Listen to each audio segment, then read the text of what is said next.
you need to buy yourself a gun. What? A gun? What? Like a handgun for personal protection. If somebody tries to mug you. What? What if your government tries to throw you in a can? What? You're gonna want a shotgun. Oh. What? An automatic rifle and a lot of ammo. Gun? Yeah, gun. We're all set to riot. Buy a gun before you lose your Second Amendment. Buy a gun. They'll burn you out like a Waco. They'll stick your ass in a camp. Jack for the cops in riot gear, gonna kick your ass and laugh. Revolution is on its way. Better lock and load your AK. Buy a gun, buy a gun, buy a gun, buy a gun, buy a gun, buy a gun, buy a gun before you wish you bought a gun. Buy a gun, buy a gun, buy a gun, buy a gun, buy a gun, buy a gun before you wish you bought a gun.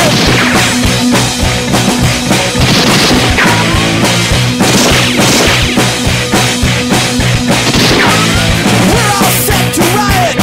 Buy a gun before you lose your Second Amendment. Buy a gun. They gave your money to the banksters. They stole your pension fund.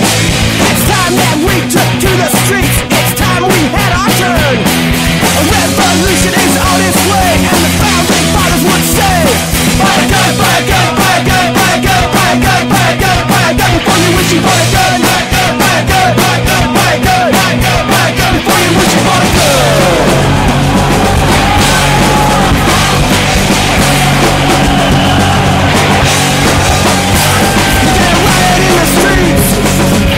Revolution's not clean and neat, you gotta riot in the streets. Revolution's not clean and neat, you gotta drag them through the streets.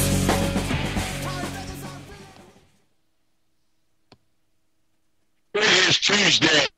We are live. This is PrimerTime on UCY.tv. My name is Michael, and I identify as an amosexual. And my name is Nick, and I am thinking that right now, Soul Man should be re-released in theaters.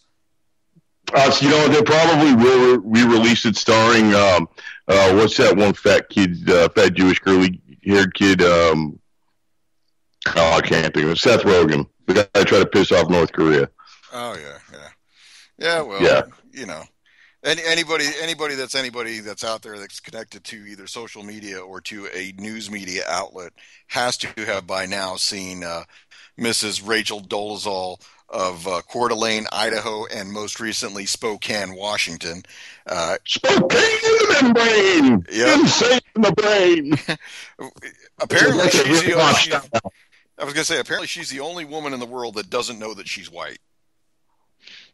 I wouldn't even say she's white, dude. I've seen some pictures of her. She was white when she was a kid. She's orange now. Well, orange is the new black, and apparently black is where it's at for her. Orange lives matter. Hashtag that. Yeah. Hashtag that. I feel bad for this. I feel bad for her adopted brothers that, were brought into this family with this girl who has now even adopted one of those brothers and touts him as her son. But in addition to that, she's really kind of gone out on a limb and made it seem like there's an alternate reality where her dad is some unknown black guy from Spokane, and her folks in Montana, they're just like, yeah, hey, this isn't about race, this isn't about color, this is more about there's a narrative being pushed here by her that isn't correct. It's not true. She's like, we are their, the parents are the birth parents. There's no question about that. What we have right here is a woman who can lie better than Bill Clinton. Well, and not only that, but a woman who's working to push like you said it, push a narrative. And it's not only her own personal narrative, but she's pushing a greater societal narrative of the race relations. And we've seen that they're kind of at an all-time high in for the recent history. I mean, just we're fresh off Fergadishu and whatever happened in Baltimore. And there's been quite a bit of animosity in the social media and in mainstream media even. And, the discussion as to now whether or not the word thug is a racist term. And, this plays into a lot of different areas, and she plays into this because she was also furthering that narrative. Well, And here's the thing that I'm thinking. Okay, so it's plainly obvious to anybody who's been able to read one or two stories about her that she's white when it's convenient to her, like in the event that she would sue Howard University, a historically black college, that I'll be bringing up facts and shit, man. Yeah. So, she sues Howard University for failing to bring her on as a teacher's assistant after she's done her studies. And then in addition to that she felt she was discriminated against because she was white.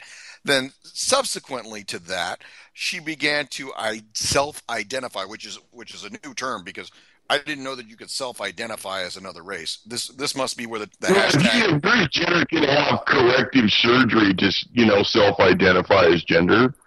She can spray tan to self-identify and correct her race. Yeah, but that's not surgery. You know what I mean? That's $1.59 at the Dollar General. Well, that's where I would explain the orange then. Exactly. Either that or she's got to spend a little more. She's got a serious hankering for beta carotene. But when it comes down to it, she's white when it can give her some sort of privilege, and black every other time that she wants to get a minority pass to do something. Affirmative action. Well, no, I think it's not even that she wants the minority pass to do something. I think it's when she can get the minority pass to cause disruption. Because if you'll notice that, with the Spokane Police Department has said that they're no longer investigating, the alleged hate crimes against her. So then let's take a look at that. So at this point, she's made some accusations of some Aryan Nation types without going into any specifics about them at all, saying that she had been accosted at one of the displays of her artwork, saying that she's received boxes containing nooses, and also having claimed to have received items in her post office box. Now, I'm no law enforcement officer, but I understand that if you go ahead and you put anything into somebody else's mailbox and not pay the postage, well, you're kind of getting into the mail fraud land. And oh, by the way, right? Well, she's in a lot of fraud lands because she's applied to be a member of the Spokane Police Watchdog organization, and she listed her ethnicity as black on there, and she according to her parents and black, Native American, parents, what is she? And white, and according to her parents, her ancestry is Swiss, German, Czech, and a spattering of Native American, like it's a color that you select down at the Home Depot. I'd like a spattering of Native American, please. So I think that the big thing this week, you keep your spatters of Native American on your side of the fence, sir. Yeah. Well, I just tell you, you've got somebody who's making accusations of racial hatred crimes, and all of a sudden you've got the law enforcement authority in that jurisdiction saying, you know what, we're no longer looking at this. And I think that the other part of that is we're no longer investigating this for a hate crime. We are now going to begin investigating this individual for false reports or things like, painting a swastika on a college dorm and hey, Rabbi, what you doing? Getting found out that you were the one that did it. This is too easy. I think everybody can see through it, and the bad point about this whole thing is that anybody who's a product of the 80s remembers that a mind is a terrible thing to waste. And at some point, the United Negro College Fund probably spent a couple dollars on her. Well, if she had a lawsuit against Howard University, I'm sure they spent quite a few educational dollars fighting that. Well, not only that, they actually got the case thrown out of court and went to an appeal after the original court threw out the case. On appeal, the higher court, the appellate court, went ahead and agreed with the lower court's decision and threw that lawsuit out. So she's a loser 2 times in the court of law. And then when you figure it out, Howard University actually had her on a full ride scholarship. The black man never went in court. This is racist. Yeah. I'm sorry. She That was bad. actually had her scholarship pulled from Howard University, and according to some of the regents that were there, she showed up a white woman on campus, blonde hair and blue eyes. So it's sad to see her adopted brother on the morning talk shows, and all he says is, you know what, this is dishonest. These are not the values she was raised with, and she has sought to create a persona that is not herself. And I put it this way: I mean, since we're doing this, since I want to be an illegal alien, because when you look at it, You cannot have free education and free healthcare. I'm sorry. I'm just trying to get the free driver's license and the free voting rights. I don't want to have to show my ID anywhere. I want stuff printed in my own native language. I'd like to be able to get pulled over by the cops for no insurance and no registration and no license, and just get told to go when the cop doesn't want to pull out the handy dandy translate book. Or you've got the I Am a Dreamer given to the folks in the district of Chicago by the state senator out there in Illinois, who decided that, hey, you know what, brown lives matter, and brown lives are the new voters. So. When it comes down to it, is we're going to keep seeing this in the news, because she's kind of been in she's been in an enigma. It's amazing, because every newspaper report or article you read says she did not immediately return comment. Well, fuck no, she's hiding. She's hiding because she got caught. What the hell do I say? Yeah, they're going to figure it out. I think she's going to. I personally think that she's going to stay in the news for a good long time, and this will stick around, because we haven't had a good race baiting event in a while. Ferguson's over. Speaking of race baiting, you must have not seen what Al Sharpton said about her parents. Like, really? Are you guys going to do this to your child? Like, really? I got to tell you, girl, she's white. Are you gonna rain on her parade and tell her that she's not who she thinks she is? How dare you? I got to tell you, real blonde hair, blue white girl, that she's white. I mean, that's just, as far as I know, wouldn't have Al Sharpton have called her a blue-eyed devil? Has he been accused of throwing out the devil term? I'm sure he has. I wouldn't doubt it, probably. But we're not talking about tax cheats right now. Yeah, well, that means we can't talk about any of the MSNBC anchors. Damn, dude, if we throw out the tax cheats, we can't talk about anybody in politics. No. So basically that gets us to the point. This is all in the news. This is oversaturated at this point. What's really going on? To quote Rachel, to quote Rachel Dolezal's black father, what you talking about, Willis? This is bad. All right, see, now this is where I'm going to have to kind of have a divergent opinion with you on this. I think that this is kind of a two-prong attack, and the levels of subterfuge are more than twofold. There's many layers on this. Why but I truly think that she's those freaking 50-cent words. Like we use them school words. Subterfuge. Be using that. Like I think she's a Bolshevik agent of change. Oh, well, she's yellow cake. Yeah, subterfuge. It spins real fast. No, she came out and said in her non-apologetic resignation that people should know that she will never stop fighting for equality and social justice. What she should have said was socialist justice, because as far as I can tell, she is a self-loathing white girl who has been privileged her entire life and got somewhere and figured out that I'm not that special. I really don't have anything that sets me apart. Well, I think it's that, aside from her, whatever her personal flaw in this, I think it's working for a greater power. I think it's really working for the Bolshevik ideals. And really, when it comes down to it at the end, that's what's tearing our nation apart. I mean, look at what we've got right now for presidential candidates, right? We've got basically fascists versus communists again. And I'll tell you, Bernie Sanders right now, who's getting a lot of traction, who I think truly has a lot more support, more popular support, more real support than Hillary Clinton has. I think Hillary Clinton's support that's reported in the media is completely 100% manufactured, or paid for. She pays people $75 an hour to go out and cheer for her for 3 hours or some shit like that. But Bernie Sanders, an open and avowed socialist. Yeah, and here's the thing. When it comes to any politician, they have to go to their base, right? Because you're in the primary season, or you're in the run up to the primary season. You have to generate money. Okay?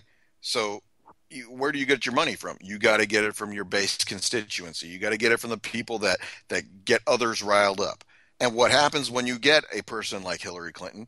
She's going to have to come back towards the centrist ideals that she really harbors, and she's no different than a lot of the other guys on the other side. The problem. Well, and then if you look at some of the major tenets of the socialist plan for any country, one of the most important thing is to get the firearms out of the hands of the people. Oh, certainly. That's almost the first thing of any sort of Bolshevik revolution, of any sort of grab for power. You put the firearms into the hands of your useful idiots, and then once you've taken power, you take the firearms away. Well, at this point, they need to take the firearms away, because they've got the power. That's the thing. They've got the power now. It's funny that people sit there and give credence to a news organization like Bloomberg. Bloomberg is bought and paid for mayors against illegal guns, and then the latest incantations of moms demand action or whatever. It's all part of the narrative that goes on, that pushes the news cycle. And we've got a couple of Bloomberg issues right here. There was recently a study that showed that Connecticut had a drop in firearms violence once they instituted background checks and firearms licensing.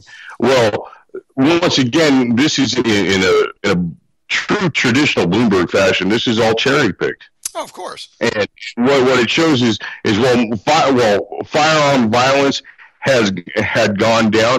The corresponding rise in other kinds of violence that were not firearms related rose dramatically. Right.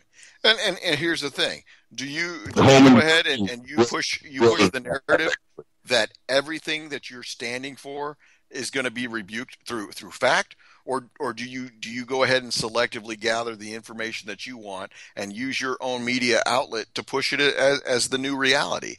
And I think that's the problem. Bloomberg, in his infinite wisdom and money supply, has also opened a new hip media outlet that's aimed at the social media crowd and the newer mainstream media outlets, and it's called Trace. And this is a media outlet that's going to be dedicated to following firearms news and pushing their agenda. And this is going to be big money. Don't be surprised if you start seeing documentaries on how this gun ended up in that child's hands. Oh, certainly. In 1978, a life was taken. Well, that was a long time ago, and it happens every day. And, if you really want to talk about a life taken, and we're going to push the race issue as part of a cover for the firearms thing, let's really discuss lives being taken with race, and let's talk about abortion. Because in the United States, the most dangerous place for a black child is within its mother's womb. Oh. Well, Michael, I was born the son of a poor black sharecropper. Yeah. So. Yeah. So. All right. So that's kind of how I see this whole Bolshevik race relations thing going. This is sort of it's a non-story that is just really, really juicy. It's almost like cotton candy. Right. And like I said, this is going to be something that's going to be kept in the news so that you don't have to worry about listening to a story about the president's fast-track trade authority, the fact that his own members of his party have voted against him and have said this is a very bad deal. and then you've got the other side of the aisle turning tail and trying to support the president on this. What is it about this recent spattering of legislation makes it so that you can't read it before it's actually done? I thought this was supposed to be the most transparent administration in forever, and yet Read my lips, no new taxes. They all lie to us, and 450 soldiers are going back to Iraq, right? oh yeah. Yeah, so well, Well, so I the want lies to give are never ending. The lies are never ending, but what always tells the truth? A bullet always tells the truth. yeah. So Well, I want in to that, go ahead, Michael. We took about 20 minutes on the latest media craze. I wanted to go ahead and give you a new firearm report. okay, cool. Right. So was able to go ahead and work out a trade through the local gun trader online, and I came across a Colombian refurb 30 caliber that was originally given birth in probably like 1912 as a 7 millimeter Mauser, but is now a 30 caliber on that Mauser action, and it's a stout rifle. Um, and the stock is in great shape. The bolt functions well. Everything lines up as it should, and the rifling on it is nice and deep. The barrel itself is very bright and shiny, and think was actually able to get a pretty good deal out of this one. So I can't wait to be able to get it out on the range. But in the meantime, there's a product out there for anybody who's got any one of Well, the. wait up. Before we go into any kind of products, I kind of like the idea of this rifle. So this is a kind of a historic piece. It's made in 1912. So this is an old thing. This thing's over 100 years old. Yeah. So basically, what it is uh, way back in Germany in the Imperial era, they were pumping out 7 millimeter Mausers and 8 millimeter Mausers by the thousands, and what they were able to do is post World War II, a lot of these were snatched up by some of these South American countries. That's why you'll have Argentine, and then you'll also have the Colombians. You'll have Chilean Mausers, Mexican Mausers. They made their way across, and of course, like all good Germans, they went to South America. So being able to take these actions, rebarrel them or rebore the barrels and get them into a standard caliber where the ammunition was available from the U.S. government really gave these rifles a new lease on life. And being that it's a quality of steel that probably has its own metallurgical defects, but in some regards is much better quality that is still being produced today, and certainly the strength of the actions themselves. I mean, Mausers were copied all over for hundreds.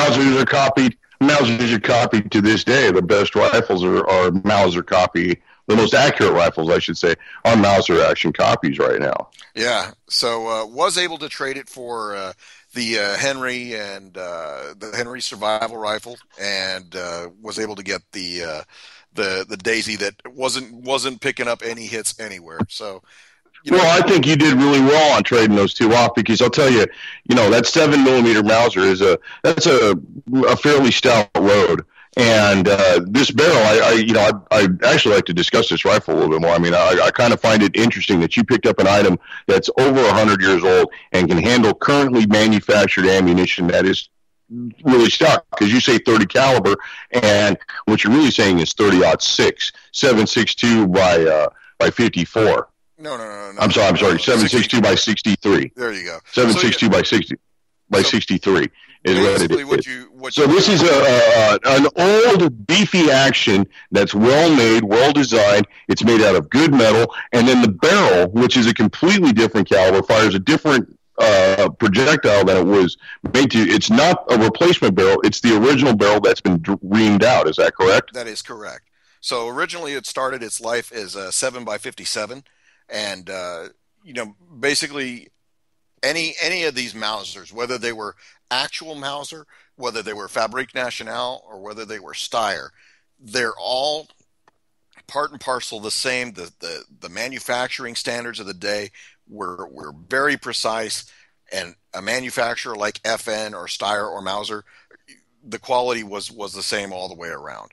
So for this rifle to have probably started its life out in either Germany or Austria, and on the very odd chance Belgium, it made its way. Who knows whose hands it would have been in? I don't even think that at some point it was probably ever issued as a service rifle, because what I've I noticed, bet you it was used to put down indigent people revolts at the mines. probably.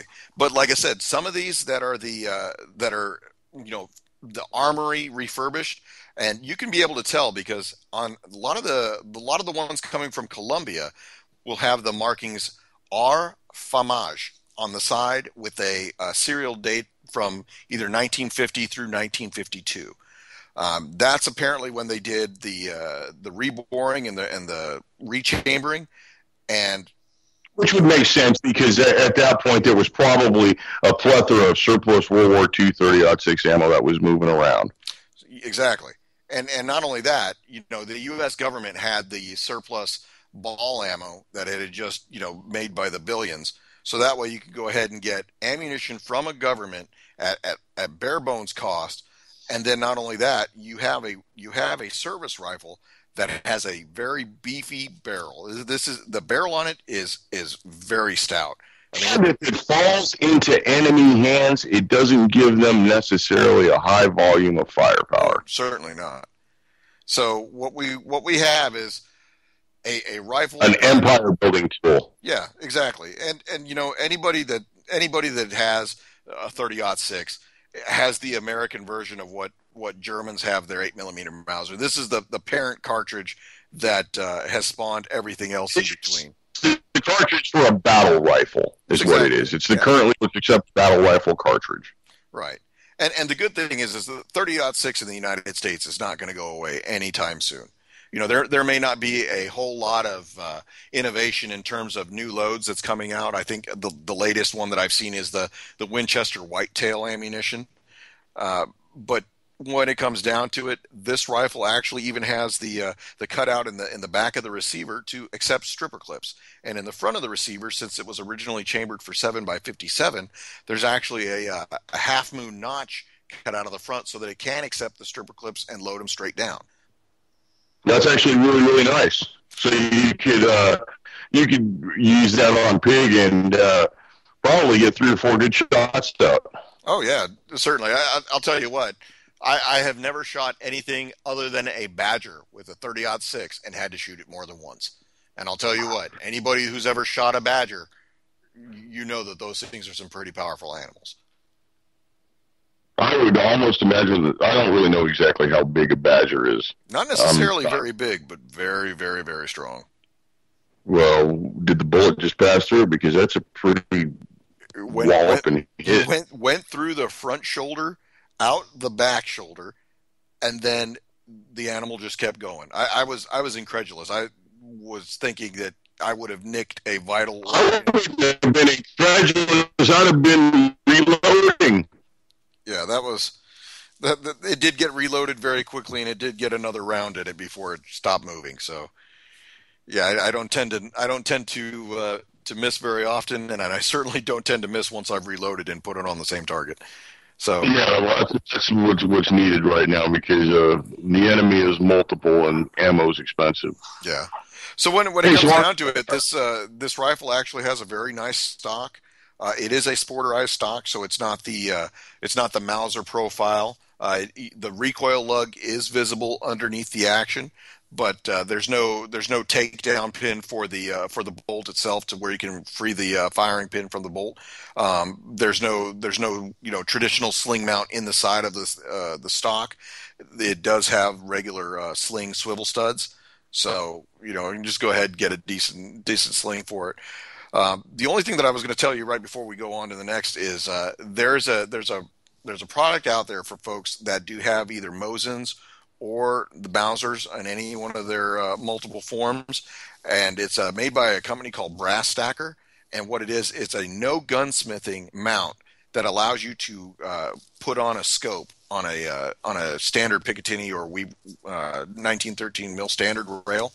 And that's a good thing, because anybody that has a Mauser knows that the front of the receiver is at a different height than the rear of the receiver, and it takes some serious gunsmithing ability to make sure that you have the right parts and that can compensate for the difference in height. That sounds like a pretty little nifty item right there. Uh, Because anything you can do that's a no tool item is kind of handy when you're working on multiple items. So that sounds pretty cool. yeah, it But hey, definitely like is. in the vein of large manufacturers or any sort of item manufacturers, let's hit something that's fairly big and kind of kind of an icon of American firearms. Colt has entered bankruptcy. It sure has, and I think that this is a testament to any company out there that abandons its base for the goose that lays the golden government contract. Well, not only its base, but honestly, how do you screw up the 1911? Well, let's count the ways Colt tried. Let's give it a double action trigger. Let's put it in 10 millimeter. Let's make it out of polymer. Let's screw up the item that routinely sells for 30% over what its new cost is. Let's turn that into nothing. Let's make a 9 millimeter that is wonderfully designed, and then let's cheap it out and destroy it, and let's lose $30 million on that. And on top of that, let's pay our executives $10 million a year bonuses for doing all this. I mean, they're the name behind the AR-15. Yeah, they are, and none of the other companies would be alive. Bushmaster was started by Colt employees. Wyndham Weaponry was started by Colt employees. I mean, this is everything right here, and they're in bankruptcy. Well, here's the thing. When you take a look at it, anybody who's been in the military that has seen an actual Colt product knows that they fail just like everybody else when it comes to the M4 series. You know, if you're gonna go ahead and charge $2,600 is what I've seen going for some of their law enforcement models for the M4, you deserve to fail. The 6920. Yeah, you deserve to fail when you can get a new AR for $500 or less. There's no sense in it. If you're going to spend the same amount of money, if you're going to spend $2,600, why not spend $1,100 and get a piston-driven SIG that's reliable as a Swiss watch? Exactly. And here's the thing. This is where I brought up the fact that Colt alienated its base customer. People who appreciated either the mechanics of the single action army pistol or the 1911 for its form, function, design, and the heritage. And never mind the fact that Colt killed off the snake guns. Exactly. Colt doesn't make a Python. They don't make an Anaconda. They don't make a Cobra anymore. They make a Viper. They don't make any of the snake guns. They don't make anything super special anymore. Everything is a 1911 with a rail on it. Right, exactly. And then again, you have other companies out there that are making 1911s that may or may not have the same problems that some of the Colts have had. You've got Rock Island Arsenal. You've got Remington. You've got Para Ordnance out of the Freedom Group. You've got a lot of different choices when it comes to this. It's not like Colt is the end all be all. And that's one of the things that I really can't understand is that at some point somebody's going to say they are just the right size to fit. I think if you're in the 1911 market and you're actually looking at value, or you're just entering, I think you're doing yourself a disservice by not looking at some of the imports. And maybe that makes me a not buy American guy or whatever at that. If you're going to say that, but I don't think that the new shooter should spend upwards of $750 on a brand new Colt when they can have the same experience almost with a $359 import from either Turkey or the Philippines. Right. And here's the thing. What are you really paying for when you go ahead and you shell out that money? Are you seriously thinking that you're going to pay for the name on the side that's going to make it function any better? I don't think so. I think that you run the risk of alienating your base when you decide that you don't want to have.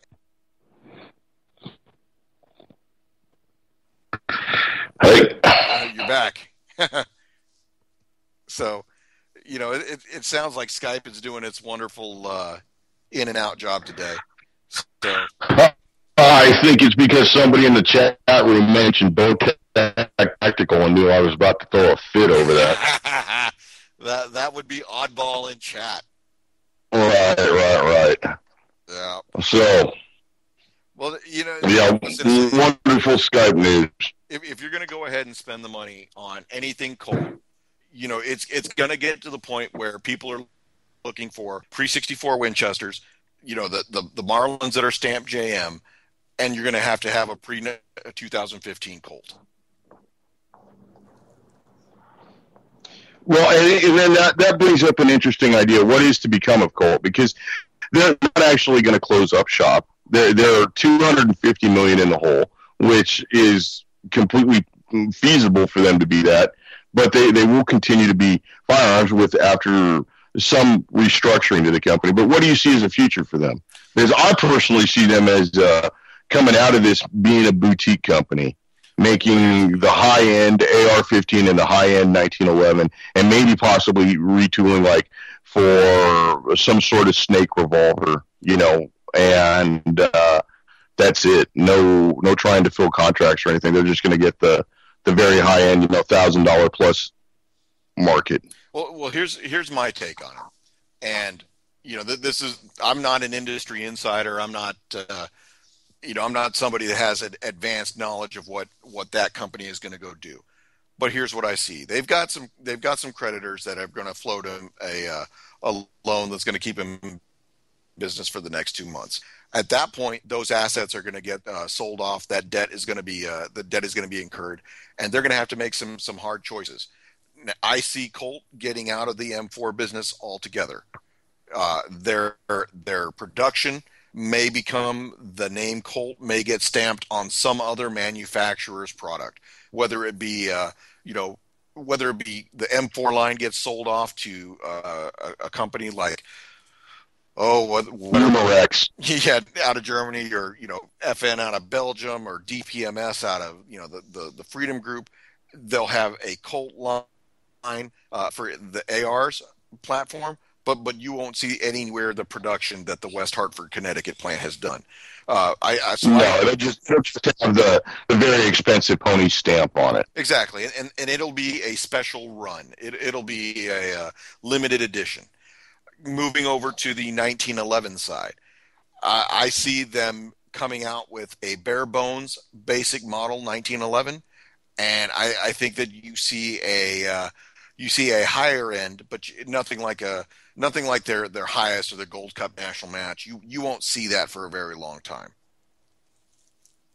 See, I almost disagree with you. I don't see them selling off any of their tooling. I see them keeping their tooling because that's a significant investment and it's significant capital for the company after bankruptcy. What I do see them making is rifles that cost no less than $1,700, but they're going to be top of the line, and pistols that cost no less than $1,100. Well, there will not be any more $600 Colts out there. And that's the thing. So you're kind of running into the same problem. You've really eliminated a certain portion of the market from being able to own your product, and you're really only going to be able to market towards a group of people who have a nostalgic value attached to a Colt. Maybe their grandfather had one. Maybe their father had one. Hell, maybe they had one that was stolen. That's the issue here. I see it as a failed business model, because they have forsaken the individual American firearms owner and customer for the pursuit of the government contract. It's the goose that lays the golden pursuit of the government contract. It was a pursuit of the dollar, because honestly, the government contract didn't give them the right to give the chairman of the board a $10 million bonus. In a year when they had flagging sales when everybody else had through the roof sales. But this is the thing. This is where I go back to my point about being a failed business model. You can't operate in a vacuum when you have competitors. That's not the way the free market system works. You have a product, you get it to the marketplace, the market will set the price, and I think this is what people have seen. Other products out there, similar quality, maybe not as good, but you know, workable or comparable, and they've been able to go ahead and make that work for them.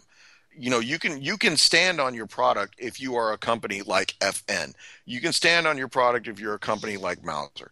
Well, here's the deal. Anybody who's followed the U.S. Army's replacement carbine competition realized that Colt's M4 failed before any of the other competitors did, and yet the U.S. Army said, we're just going to cancel the competition. What do you do now? The U.S. Army had to kick Beretta to the curb when it came out to their modular handgun system. And honestly, I think that the worm has turned here. That one's still up in the air. I honestly, I don't see the government chucking the infrastructure for the Beretta. I really think that it's going to come back to that. They haven't accepted Beretta's offerings. But they haven't taken anything else. Yeah, they haven't. But here's the thing: they already have the SIG M11. So at some point, but they're not going to transition. They're not going to transition the entire service to a handgun that basically has the exact same amount of capacity and really is different operation, and it provides no advantages over the Beretta. I mean, they're both second generation, right? Well, but here's the thing: you may not provide any advantages, but there's certainly no disadvantages to it. And if you're going to say that the disadvantages is already falling in on the infrastructure, well, guess what? The U.S. Army goes through that every time they get a new piece of equipment. They have to face something else. There is something called, governmental sales. But going to the SIG doesn't provide any sort of benefit over staying with the Beretta. The Beretta is not the problem. Well, no, the Beretta, the pistol is not the problem. I'm saying that maybe at some point, somewhere down the line, is making a financial decision and says, you know what? There are other countries out there that want our service pistols, and we could do more by selling them like we do with a ton of other military equipment to other nations. I'll bet you right now there are some countries in Central and Eastern Europe who would love to be the recipient of surplus U.S. government equipment. There's a pretty decent threat from Russia over there.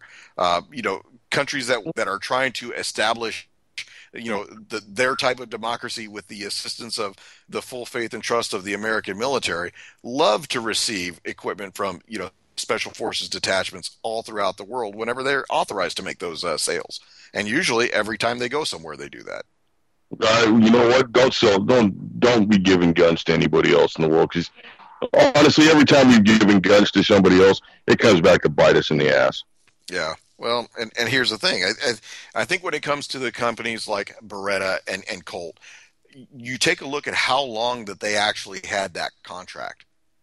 And in that time, what innovation? Well, this is why I really don't think that the Beretta M9 is going anywhere, because there's still time left on the contract, and in the contract they're still calling for another 500,000 pistols and something like, what is it? It's 110,000 pistols and 500,000 more magazines. Right, and here's the thing: at any one point in time, the government can suspend that, and it happens frequently. Well, you know what? Maybe not if TPP passes, because that's one of those items that we spoke about earlier. What did you call it? It's similar to what they have in Germany, because that takes away their future earnings. Right, and here's the problem. This is why folks don't want you to see what is written inside the bill. You can be a private business, and you're authorized to sue the government for future missed potential earnings. So anybody who's been to Europe and has been to Germany, and especially been a member of the military while doing it, and has caused what we call maneuver damage, basically any kind of damage to a government or private entity by way of just doing your job. Maybe you drive an M1 tank and you turn around and you back up and you knock somebody's wall over. That's been known to happen usually in Iraq. But places like that, the individuals can actually petition the U.S. government for a claim for the value of whatever that was damaged. And if it's a commodity like a cow, if it's a fruit tree, if it's something like that, those individuals claim not only that original plant or animal, but they claim 3 and 4 generations down the line for the future potential earnings they would have had. And that's exactly what they're trying to get out of this. Well, and I think that if Beretta is denied that contract, yeah, they're going to get in on that kind of deal because, I mean, it's money in the end, right? I mean, that's why they sell them. They're not selling them for their good looks and, a special spot in heaven. Exactly. Well, but here's the thing, if you want to have the ability to go ahead and sue governments, this is exactly why I think this is being pushed through on the quiet. Well, I think it's being pushed through on the quiet because it's not the ability to sue the government and all that also, but I mean, it has to do with your food safety. It has to do with jobs for Americans. Well, Americans we're watching. Yeah. Well, the new normal is not Americans having jobs. The American dream is not 2.5 kids, a white picket fence, and mom in the house, and dad with a job from 9 to 5 at the factory for the next 40 years. The American dream is now broadcast in Spanish, is what it is. And the soundtrack is provided by Jorge Ramos. That is the truth, and I mean, I've got proof of that in my neighborhood. I mean, directly across the street from me now. Granted, I live in a small little neighborhood, but in a small town. But the guy across the street from me is a guy who owns the Mexican restaurant in town, and he's got 2 brand new cars and a fairly nice house that he's just added on to, and a fairly nice addition. He's got a new building that he's building for the restaurant. His kids are very nice, very clean, very polite, and this is summertime, so they're working in the restaurant. This guy is the American dream, but he's doing it in Spanish. And I might add that he has lo mejor de lo mejor of all Mexican plates. Yeah, I think the Don Chewy plate's pretty good. Yeah, the waitress is not so bad either. So yeah, so thank you. Big shout out to South Texas Mexican restaurants. So I mean, it's this. None of these are individual issues. Everything that we've talked about tonight, with the exception of Nick's trade, it all comes back into one great big ball, and it's a multi-pronged attack on everything that we believe in. And a good friend of mine and I told you about this conversation. I've mentioned this on air before, but the statement is I miss my country. Oh well. Like I said, your country is just becoming transnational. Yeah. Your country is in a state of transition, and how dare you criticize it? The country's on hormone therapy. Yeah. Well, it has already been emasculated, so. Yeah, really. But you know what? There is a blowout sale on Rocky Mountain oysters at Buffalo Wild Wings. Oh, yeah. Oh well. Right. This is. Well, I'm really with this. The thing that I'm looking forward to is we're getting ready to start moving into the summertime. I noticed that when I moved to my area last year, right about this time, as a matter of fact, in about a month from now is when I got here last year. The Craigslist, I started noticing in the last couple of days. I'm starting to see some used pistols and used rifles come up on the board, and it's getting interesting to see how they're trying to escape the Craigslist censors and the community organizers who are trying to ban those type of ads on Craigslist. I saw one today for a Browning scope with a host, 2245 for $450. That is a kind of interesting way to put the ad. I've seen tools by Beretta. Exactly. Long range drills, 0.3 inches in diameter, with a range of 300 meters. Yeah, manufactured by a large German concern starting with an M. Yes. So, I do find that it is. I find that people want to get creative when they do need to sell stuff. Lately, I've been seeing the ones that just say "man stuff," the hard to find kind. You want it. That's the extent of the ads. So somebody out there bought a ton of 22 and he's ready to get off of it. Right, and I'm seeing that in my local trade and retail areas. There's been many people selling boatloads of 22, and I'm saying 3,500, 4,500, 6,500 rounds. That was their stash that they stood in line for every morning at, the big box store in Walmart, trying to get. And their hard-earned money went into it at the gun show, and now they're trying to get every penny back out of it. And I'm sorry. 22 long rifle is not 12 cents a round anymore. It is now under 10 cents. Well, so exactly. And actually, we're 4 and 7 cents for bulk ammo. Yeah, anybody that's out there, I did receive an email, so this is something that's out there. Natchez Shooting Supply was able to go ahead and send out their latest online ad, and the PMC X-Tac 5.56 ammunition is down to 39 cents a round, and it's really been from anything the 1,000 round box to the 20 round small box. There's no difference. So I think the 1,000 round box was $399. The 20 round box was like $7 or $6.99. So that's probably what folks should be paying. Don't spend the overinflated price that you get from the guy on the gun trader, unless you just got money trying to burn a hole in your pocket.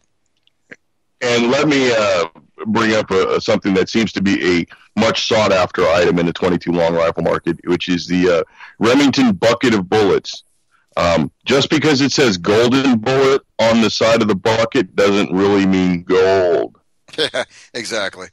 And these are the ones. This is the 1,400 round bucket. That's right. It's 1,400 rounds, and that should not be any more than $75, maybe $80.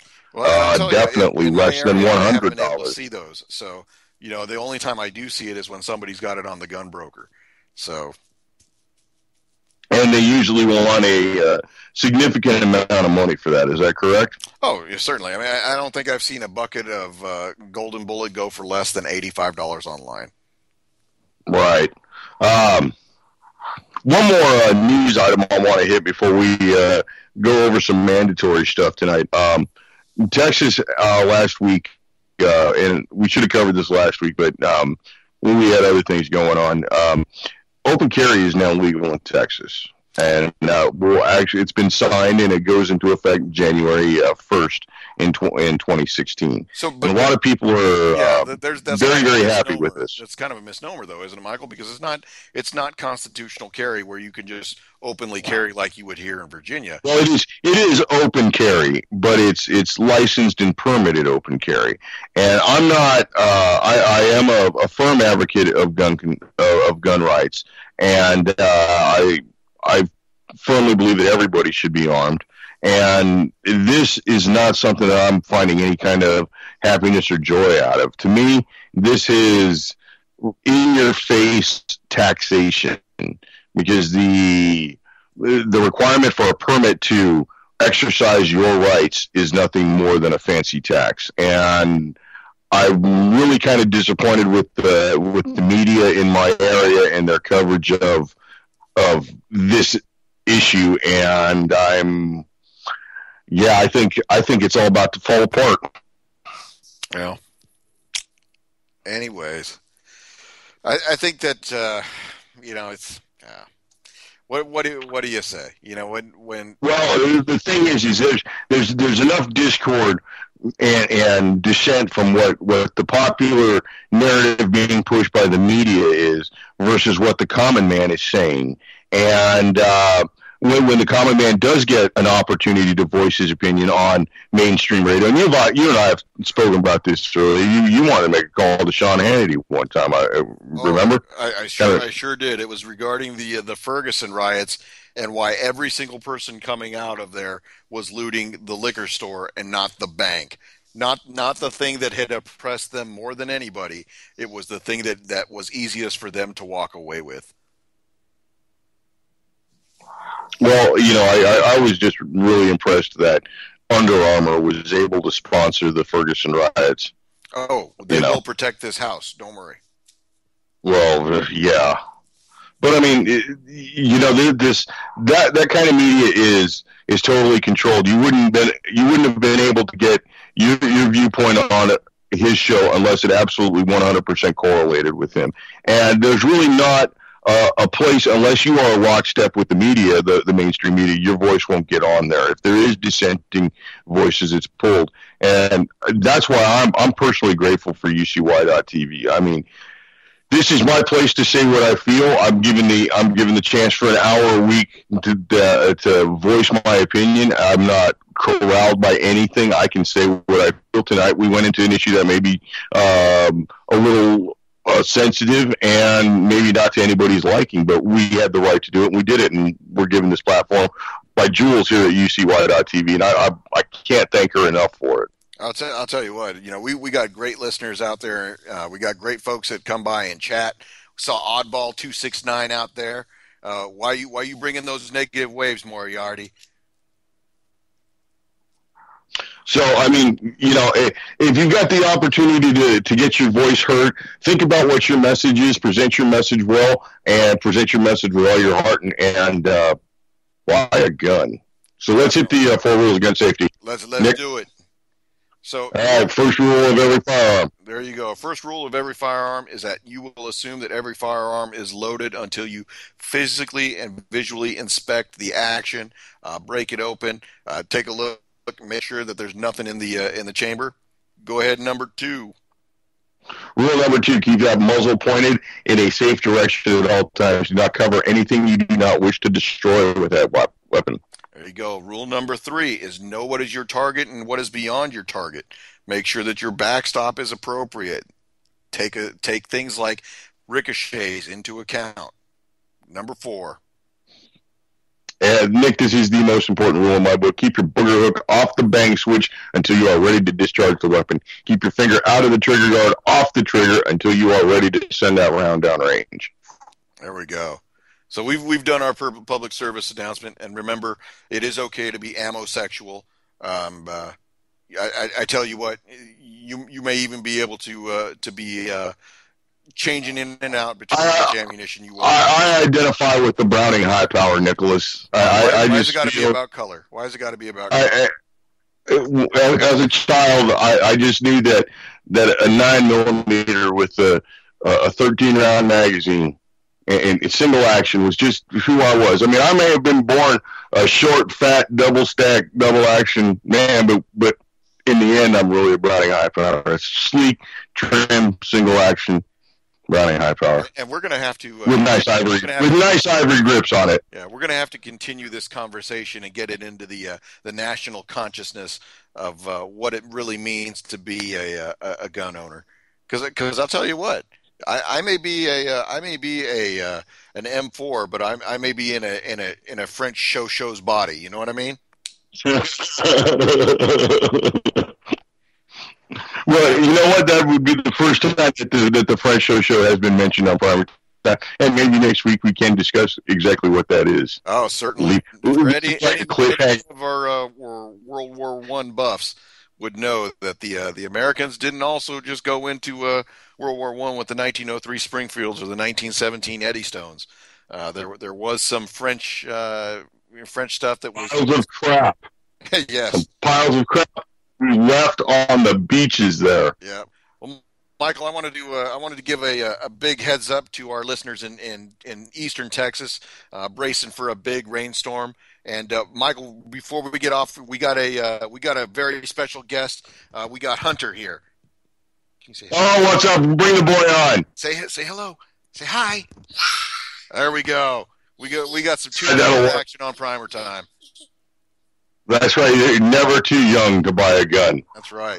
That he is. Well, I guess you are. You probably wouldn't pass a background check at Walmart. Well, he's actually pretty clean. He hasn't done anything except destroy my house. So he needs a mustache. He's got no. He's got no felonies. Really? Yet, this is the United States. Yet. Yeah, that's true.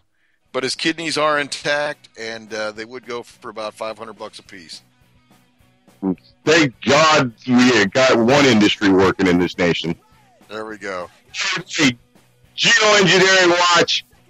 Up next live. Thank you very much. UCY.TV. Everybody do what this song says. Buy a gun. Thanks a lot, Jules. UCY.TV.